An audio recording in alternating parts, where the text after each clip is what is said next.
అందరికీ నమస్తే అండి. నేను మీ సుధాని. Welcome back to Sudha తెలుగమ్మ. ఈ రోజు వీడియోలో చాలా సింపుల్గా చేసుకొని స్ట్రీట్ స్టైల్ మసాలా కాజు రెసిపీని చూపించబోతున్నాను. రోస్టెడ్ మసాలా కాజు బయట మనం మార్కెట్లో పెట్టి కొనాలి అంటే జీడిపప్పు కాస్ట్కి ఆల్మోస్ట్ డబుల్ కాస్ట్ని మనం పెట్టాల్సి ఉంటుంది. అదే మనం ఇంట్లో చేసుకుంటే చాలా తక్కువ ఖర్చులో అయిపోతుంది. మరీ ఇంత సులువుగా ఇంట్లో చేసుకోగలిగే రోస్టెడ్ కాజు మసాలాని బయట నుంచి ఎందుకంటే కొని తీసుకురావడం, ఇంట్లోనే చేసేయండి. ఇంట్లో ఏం స్నాక్స్ లేవు, పిల్లలు స్కూల్ నుంచి ఇంటికి వస్తున్నారు, అప్పటికప్పుడు ఒక 10 మినిట్స్లో స్నాక్ ప్రిపేర్ చేయాలి అని అనుకుంటే ఈ రెసిపీని ట్రై చేయండి. పిల్లలకే కాదు పెద్దవాళ్ళకు కూడా టీ టైం స్నాక్ ఎంత సూపర్గా ఉంటుంది. అలాగే ట్రావెలింగ్ అప్పుడు కూడా టైం పాస్ స్నాక్స్ లాగా చాలా బాగుంటాయి. కారంగా పుల్లగా ఉప్పగా చాలా టేస్టీగా ఉంటుందండి. చేసుకోవడం కూడా చాలా సింపుల్ కాబట్టి ఎవరైనా ట్రై చేసేయచ్చు. ఈ రెసిపీని ఎలా చేసుకోవాలో చూసేద్దానండి. రెసిపీని స్టార్ట్ చేసే ముందుగా మన ఛానల్ ఇప్పటివరకు చూడడం వారు ఎవరైనా ఫస్ట్ టైం చూస్తుంటే సబ్స్క్రైబ్ చేసుకొని పక్కనే ఉన్న బెల్ ఐకాన్ ప్రెస్ చేయండి. ముందుగా ఇందులో కావాల్సిన మసాలా ప్రిపరేషన్ కోసం ఒక బౌల్ తీసుకొని అందులోకి 1 టీ స్పూన్ వరకు కారం వేసుకోండి.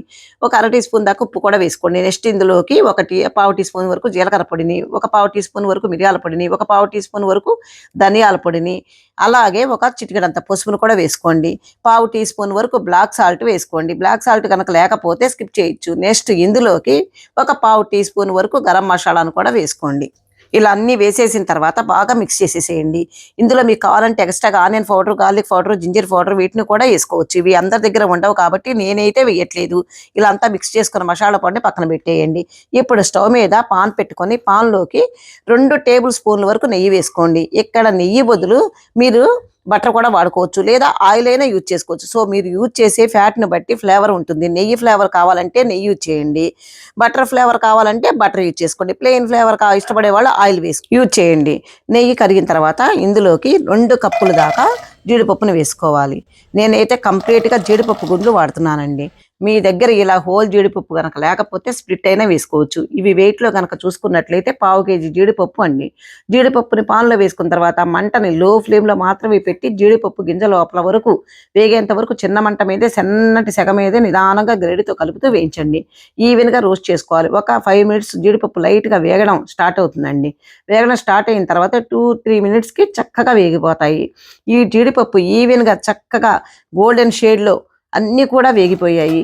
ఇప్పుడు ఇలా ఫ్రై అయితే సరిపోతుంది. ఇలా గోల్డెన్ షేడ్ కలర్ వచ్చేంత వరకు వేయించుకోవాలి.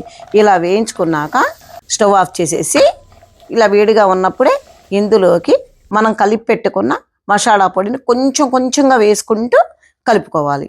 అంటే మీకు ఎంత అవసరమో అంతవరకే వేసుకుంటే సరిపోతుంది. నాకైతే మొత్తం మసాలా పొడి పట్టేసిందండి. ఇలా మీరు కలిపేటప్పుడు ఒకవేళ మసాలా గనక ఆయిల్ తక్కువై జీడిపప్పుకి పట్టకపోతే కొద్దిగా ఆయిల్ని కూడా యాడ్ చేసుకుని మిక్స్ చేసుకోండి.